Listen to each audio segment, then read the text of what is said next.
Ladies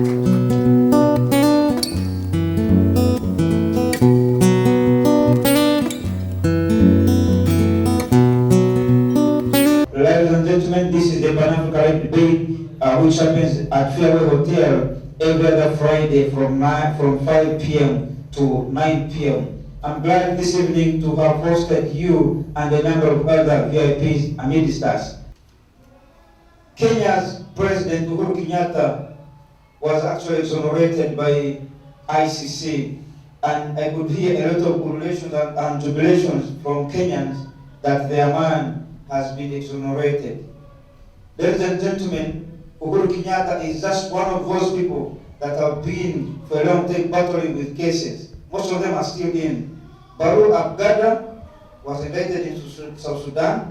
Muhammad Ali, Francis Mathura, Abdallah Banda, Walter Beswa Omar al-Bashir, Jean-Pierre Bemba, Charles Brenda Gore, Ronald Gbagbo, Muammar Gaddafi, Saif al-Islam Gaddafi, Soma Bagbo, Ahmed Aron, Abdurrahim, and Konyi Lubanga was also indicted. Rascal Kuya was also indicted. Golexi Barushimana from Rwanda was also indicted. Bosco Ntaganda was indicted. Okote Dabo from Uganda was also indicted. Dominic Ongwen from Uganda was also indicted. Vincent Oti was also indicted. William Ruto from Kenya was also indicted. Joshua Sam and Abdallah Besul, I can read on and on. Abdallah Senusi was also indicted. Ladies and gentlemen, we have about 122 member states in ICC. 122 member states in ICC. All those names I will give you, about 38 of them, we want this evening to have a touch to them. How come the other cases have actually dragged on and on? Why Uhuru Kenyatta this fast? That's one question. Second question, when you exonerate Uhuru Kenyatta, does it mean that you did not have the right glasses to identify the actual perpetrators of 2007, 2008 post-election in Kenya? You remember that in 2007, there was that mass killing of people indiscriminately. And ICC says we can offer justice to those families. Now, when just the other week, ICC itself came and said, we do not have enough evidence to pin against the sitting president, which is Uhuru Kenyatta. That is okay. If you don't have evidence against me, there's no reason why you should go ahead and indict me or even charge me. But the question I want to put to you this evening is, we saw a lot of people being killed in Kenya.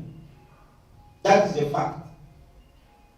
If it is not Uhuru Kenyatta, if it is not Mwai Kibaki, who did it? That's one. Two, you ICC, if you are able for all that long time to indict a wrongful person, do you have the moral authority for the Kenyans to go ahead and have faith in you that you can deliver justice? Now that you've exonerated Kenyan President Uhuru Kenyatta, what about those families that lost their loved ones? In other words, who is the actual perpetrator of that post-election violence in 2007 in Kenya? Does the ICC have an answer to that? Number three, Honorable, should the Africans continue having confidence in ICC in pursuit for justice? All African countries, don't they have the capacity to build their own African courts, do their own investigations, and prosecute those leaders they feel have actually committed crimes against humanity? Do we have to depend on ICC and other Western jurisdictions? Don't we have a culture that we can have our own local courts? In the village where you grew up from, if you committed an offense at the family level, your parents would sit you down and punish you. But if that crime was actually against the community that it was so big for them, the community LC1 system would handle you. If the LC1 system wouldn't handle you, LC2 would handle you. If LC2 wouldn't handle you, LC3 would handle you. And so on and so forth. Honorable Member of Parliament, Fungaru Caps, I saw you in South Sudan during this conference. You actually and the team left the Parliament of Uganda, went to do a study in South Sudan. What is the cause of conflict in South Sudan? What did you find that was the cause of conflict? Who is fueling the conflicts in South Sudan? Who is fueling the conflicts in Kenya? Now that ICC has said Uhuru Kenyatta is an innocent man. By the way, they did not complete the exoneration. They said we don't have enough evidence as per now. That means that anytime they get evidence, they can actually come back and recall you. You have to have that also in your mind. That Uhuru Kenyatta is not 100% exonerated. They say we do not have, as per now, enough evidence. You never know if this could be gathered in a space of 10 years or 15 years, or even when he has left the power, and now he can be vulnerable to the courts at ICC. You never know, it could be recalled. So that means that's a rope in his neck all the time. The other thing, Honorable, is that when you look at Africa as a continent, when we all the time have to depend on ICC and other international justices, why don't we build our own OAU? What happened to AU, African Union? What happened to Organization of African Union? What's the problem? Honorable, 200 girls in Nigeria abducted. 6 months later. Up to now, America says we are still looking for them. That's true, but in some cases, let us, if we see the case of, I don't want to blame ICC, I want to blame ourselves in this matter as African people, as black people. If you go to Sudan, I think the war of Sudan and South Sudan, continued for 22 years. None of the African states was even given a care who's dying there.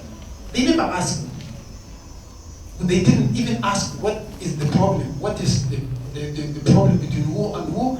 They never, only maybe two countries, Zimbabwe and Uganda. They are this Uganda only who knows, the country that knew that the fight in South Sudan was between the Arabs and the Africans, and they have been killed. None of the states was caring about 2 million who died. Then the case didn't stop there. The case went up to Darfur.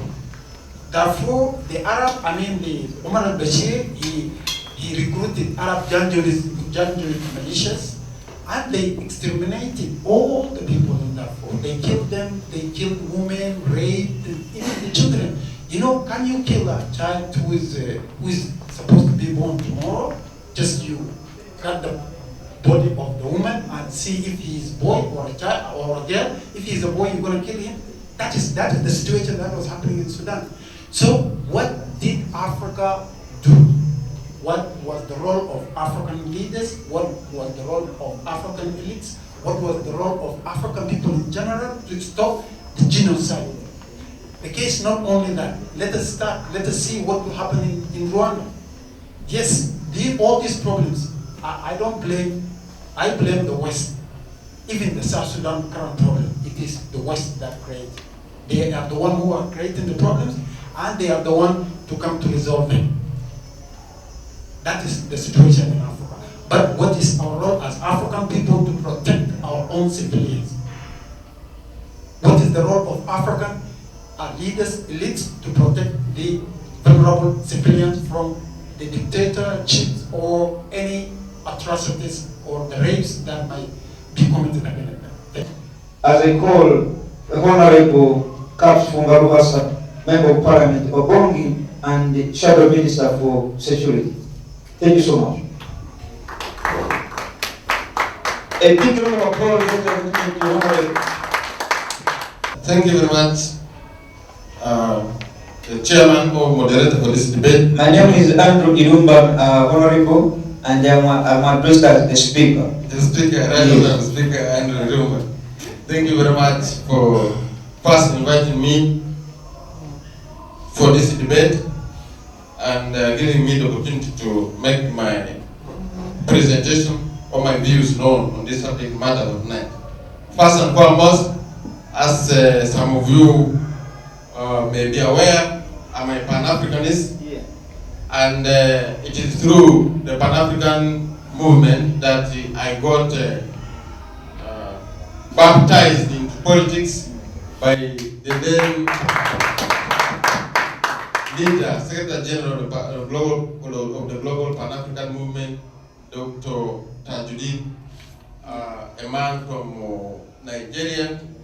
At that time, I was a high school student, A-level student at St. Mary's College, Kisubi, and he had sent some people there to talk to students, and I got carried up by the message of the people from the secretariat, and they invited us to come to the secretariat. When I came there, I met Dr. Tajuddin. His words stuck to my mind up now. He gave me books, which I still have up now. And these are the things that made me to take the path that I am following now in politics. First, whereas the subject of today seems to be based on what has happened in Kenya, the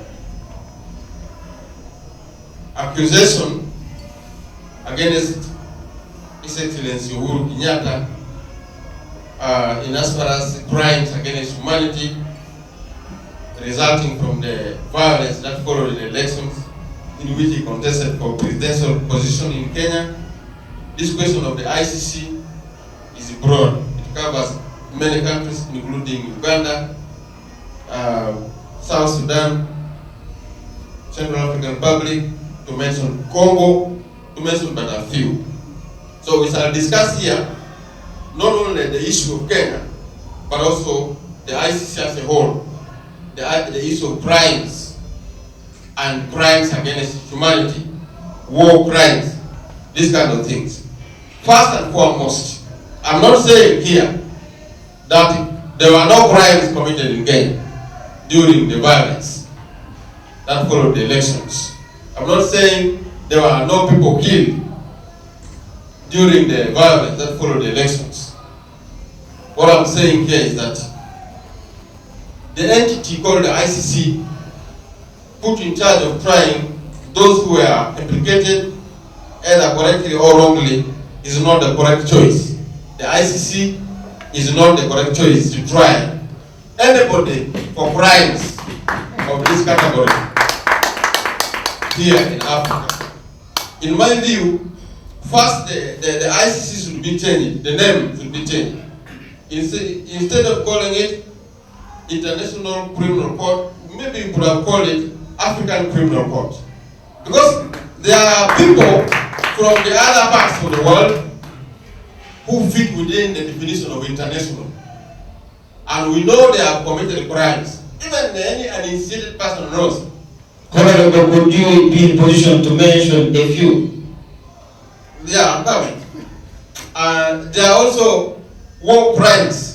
Because these are the two things which the... That's your point of what? Point of information? Okay, but you need to be audible now.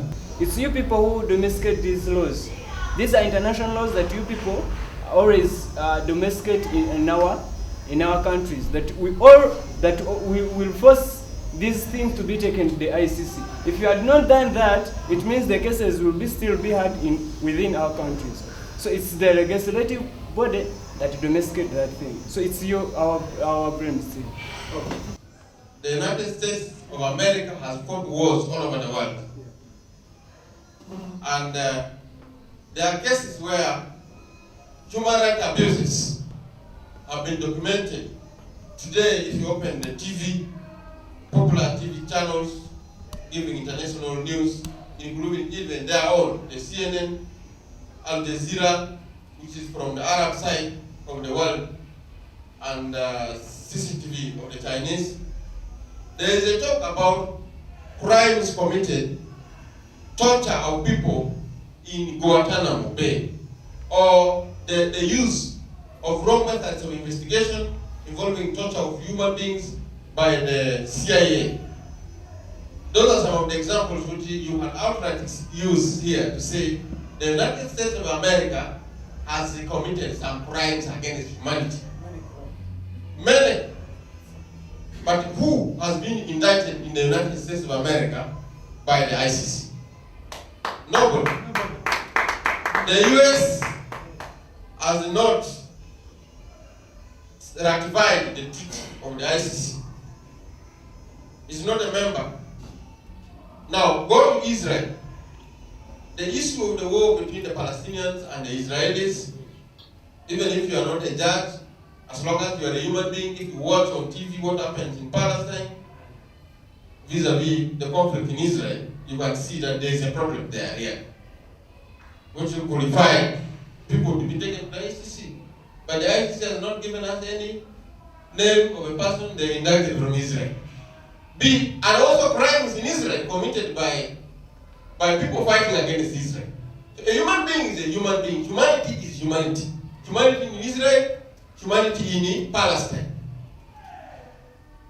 So, we have not got people who have been indicted from that corner. So, what is the ICC about?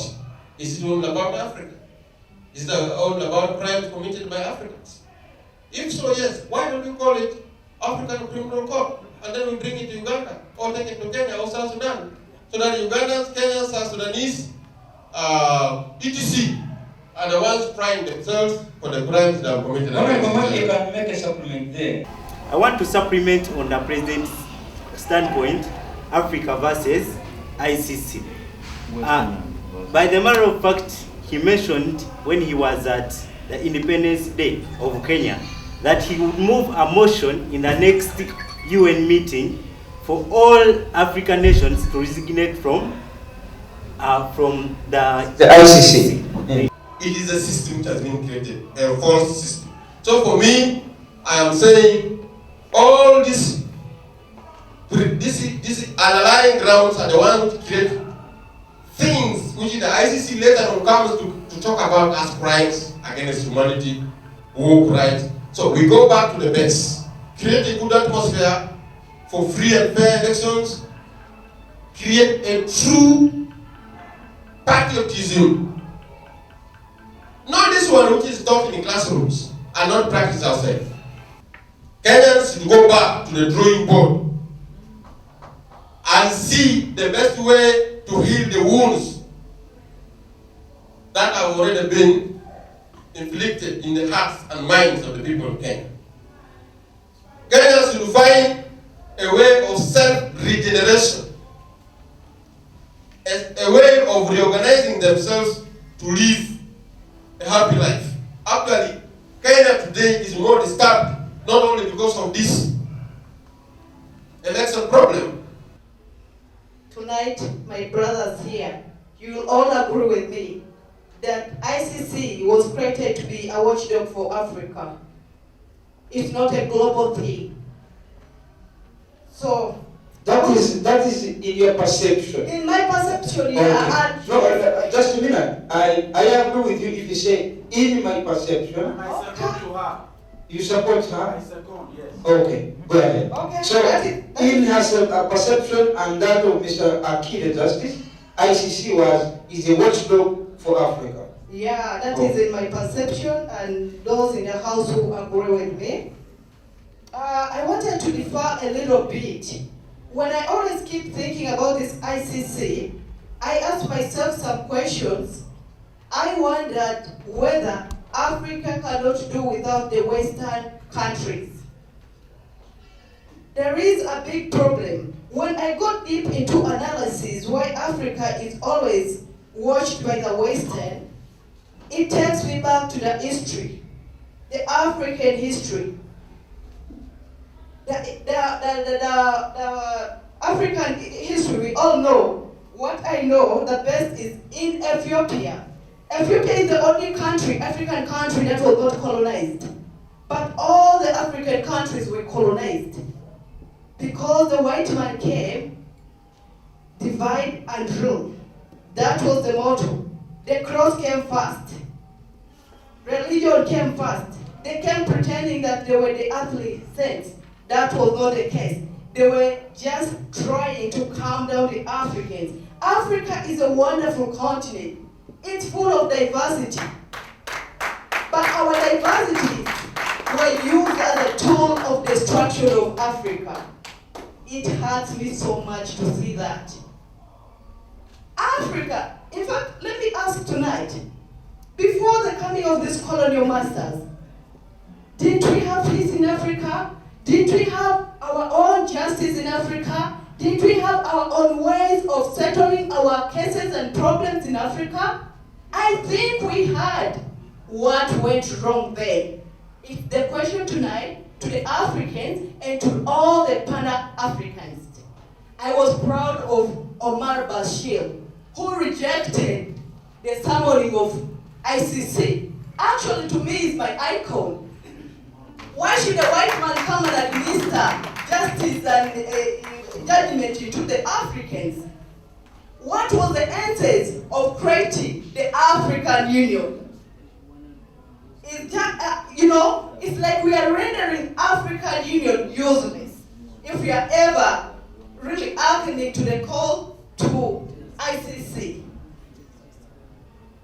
Honestly speaking, if you're a Pan-Africanist like me, and if you're really a proud African, I want to speak in the perspective of Africa. I will not single a country tonight, because we are all blacks.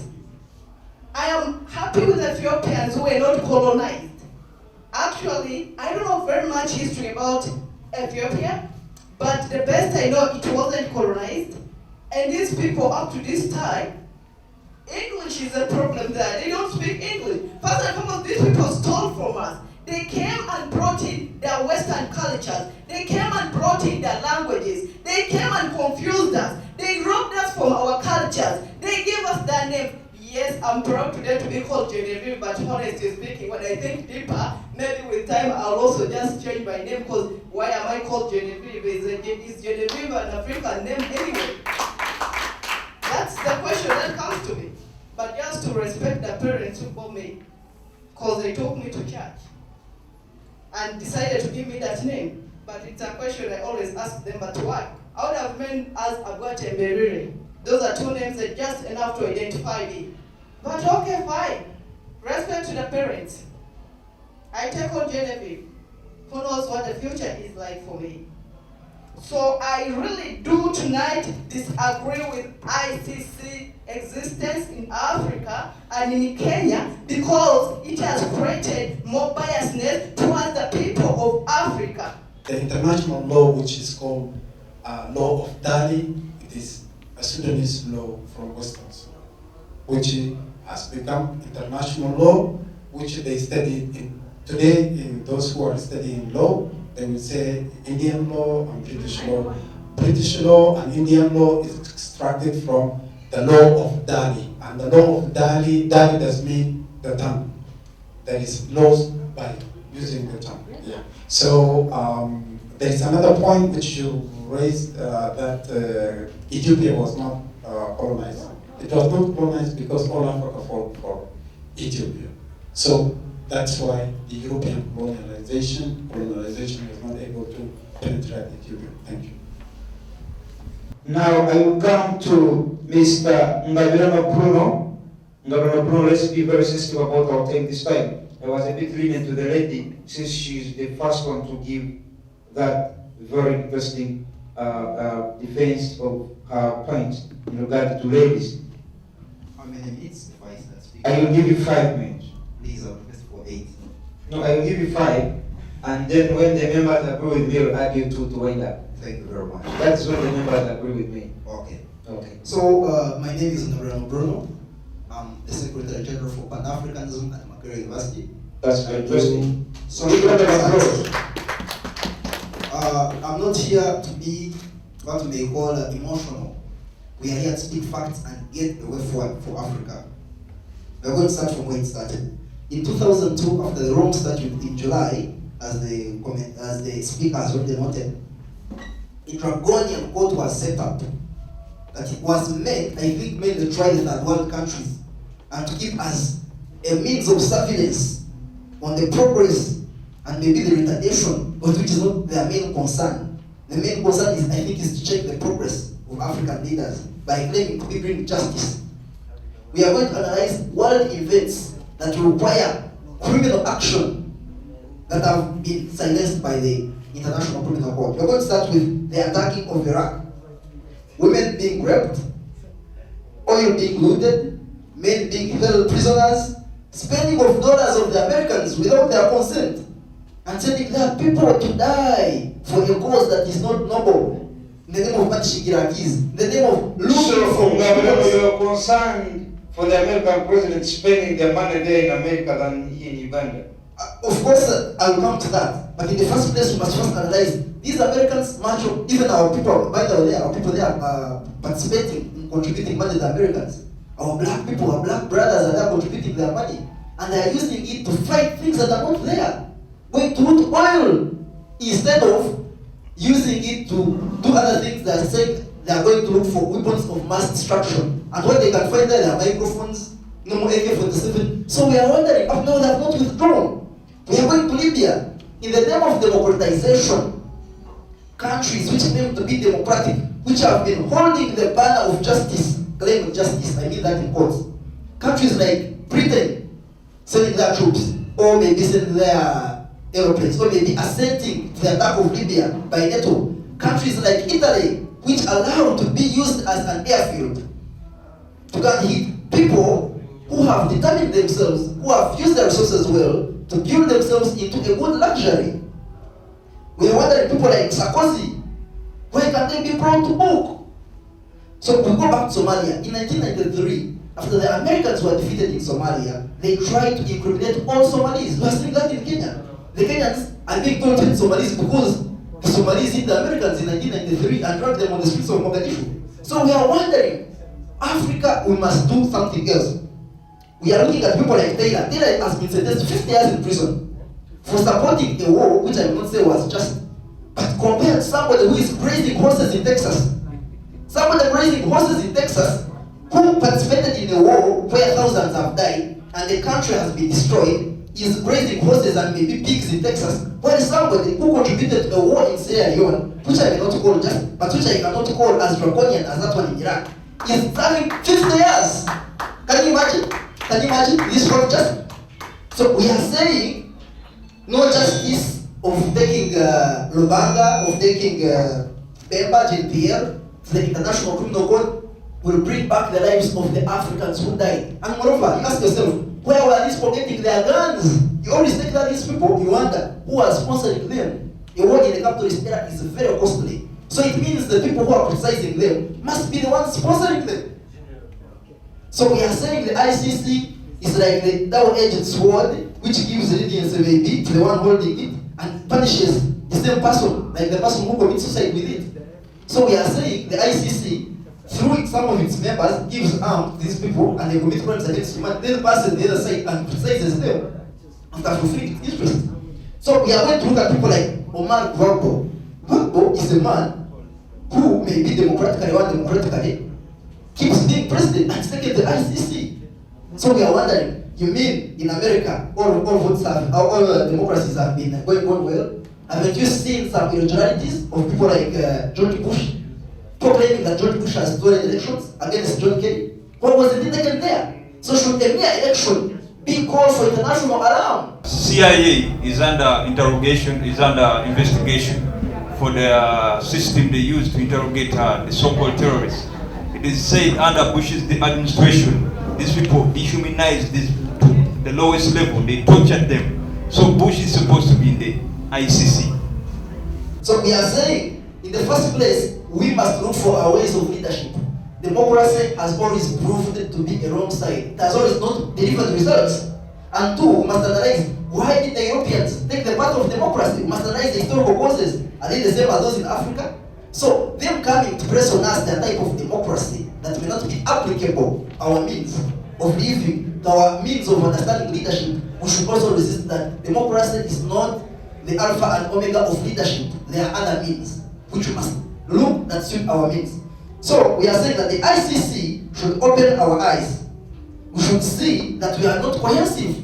We should see, the ICC has actually proved to us that we need to do much more. Much more. We have to look for the means of sustaining, and the only means of sustaining that is by making a strong African state. We are not surviving unless we do that. we must create a strong state of the whole of Africa.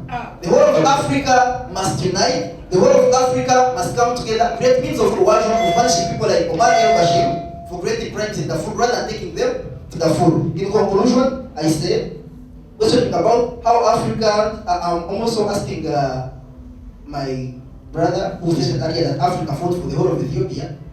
You should also eradicate on that because I'm not aware of that. Finally, I'm saying we Africans, we are great. We are going to be great. Saying that we are not great is a story of the past. We the Africans of this time are great. We are going to be great. In the next 50 years, I promise you, Africa will be to power. You know we shall win, and we are confident in the victory. I thank you. Thank you so much, Mr. Gabreno. The ICC is just, it tries cases that's being referred to. And take note that Kenya referred the case to ICC when they failed. Kenya has what's called Kenya Justice and the Constitution Commission that was formed to help. Information allows. When it's not aware that you Africa fought for Ethiopia, what information? Information. Thank you very much. I would like to always analyze who was interested in taking those people to the court. It could have been the sitting government then. So what were its interests? Two, the sitting government should not take its weakness as a state failed to control its boundaries. And instead of adding, it shows weakness of the Africans. So in other words, the government then that failed to control the peace within the boundaries should have been blamed. Because Kenyatta should not be blamed, yet he was not part of the government. So the government should have been blamed. Thank you. That government. Kenyatta has the monies. Kenyatta facilitated. Kenyatta has refused to hand over his financial account to the ICC. Kenyatta has refused and frustrated the prosecution processes in ICC by failing to hand over his phone conversation that was recorded. Kenya's government has adamantly, vehemently refused and frustrated international justice. Take note from me, I'm a lawyer by profession. ICC is a court of the last resort. For your information. We have started a journey that will take us somewhere. I'm seeing from each and everyone's face here. But my concern about Africa, we always believe in complaints. We have put everything in place. For example, we have African Union. Honorable here gave us a clarification that it has failed to deliver justice to African people. We have the East African Parliament. You chase away the Speaker of Parliament without any cause. So Africa has everything, but we have failed to build our own institution that would help our people. Now, where do you expect a poor person like maybe me go? Possibly there would be somebody out there to see that, or sure Godfrey Tian is somewhere in problem. And that would be ICC, because there is honesty. But of course, the problem we have that it is now Africans who have gone through this, because you know we never go without a formula, killing rapidly. But when Bush went to Iraq, he consulted UN, he moved in different fora to say what Saddam is doing is not good, and that's when they went there. But the problem. You're raising a No, I'm just saying, let me wrap this one, then you make information. But when they read there, because it was a problem of the world, we are looking for a situation of curbing the people who had become notorious. And who had this? Iraq had the weapons. And it was kept in Libya, as he is saying. Now, if it was any area of research, we thank God that they never got it. But it was research. But the person whom they wanted to search from, he was so stubborn and he could not really declare himself well. They had to go aggressively. But we really say he lost his life. But Africa saw that there was somewhere, Iraqis saw, and the entire world saw that there was justice somewhere. As a human rights defender, I see we still need to give ICC some kind guest so that they may help the world. Otherwise, but if then we will believe in Africa, then let's build our institution. And also let's question those who are in power. What are they doing? As you give me 2 minutes, I'm leaving from there. Thank you so much. Britain has warheads. Why did they first go to Britain search for them? 2, we are saying these institutions are wrong. You're getting that? In Africa, we have our own ways. That's why the International Court of Justice for Rwanda failed, yet the justice system is working better in reconciliation. So you can't use wrong means solve the problem. Africa does not need those courts. Africa needs our local courts that our people can understand. Okay, let me go to the gentleman there. Who formulated that article? America went to Iraq. America came to Libya.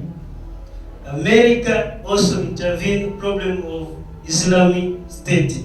They called them that they are terrorists, they are following terrorists. Even Muammar Gaddafi was accused of supporting terrorists. That's why Muammar Gaddafi he said that there's a difference between revolutionary and terrorist. Revolutionary is defined as people are complaining, who are demanding right for their land, which have been taken by someone. And terrorist is somebody who has no future plan, has no plan, is just for killing people. The whites have treated us psychologically. If they are able to control you psychologically, they can control you in any way. They will make a situation so bright and clear for you that you will go in and fall. They will make a pit that you will go and fall in to it yourself. Please. When we look at the conflict or the crisis in Kenya, how did it start? It all started from the results of the presidential elections in Kenya,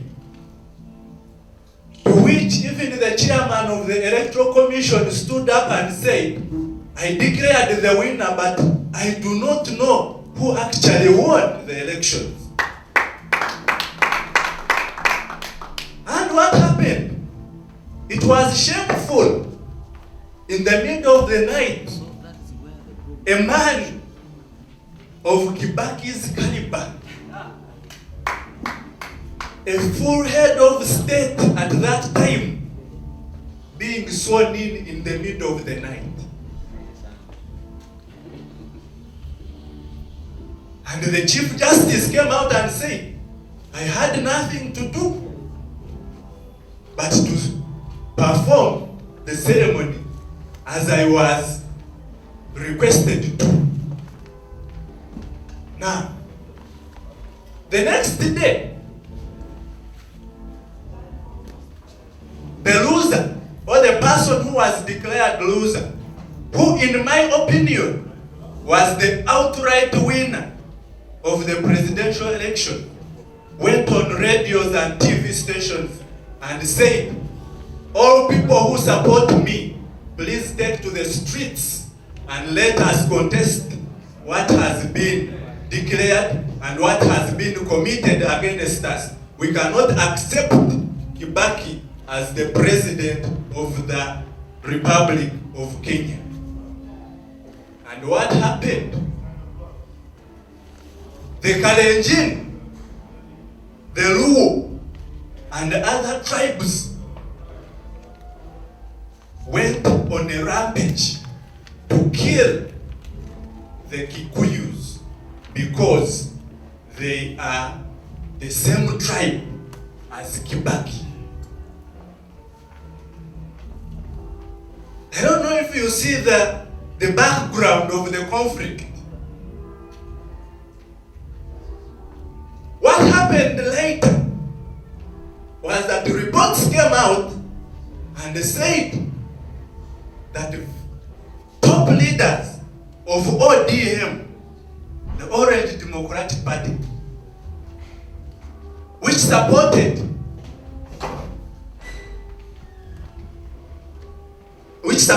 Raila Odinga, took to the radio stations and TV stations and called upon people to make sure that they do the needful. And the needful was the violence against the supporters of Mwai Kibaki. And in that case, the first victim of the election violence were the Kikuyus. And what happened? How does Kenyatta reach the ICC?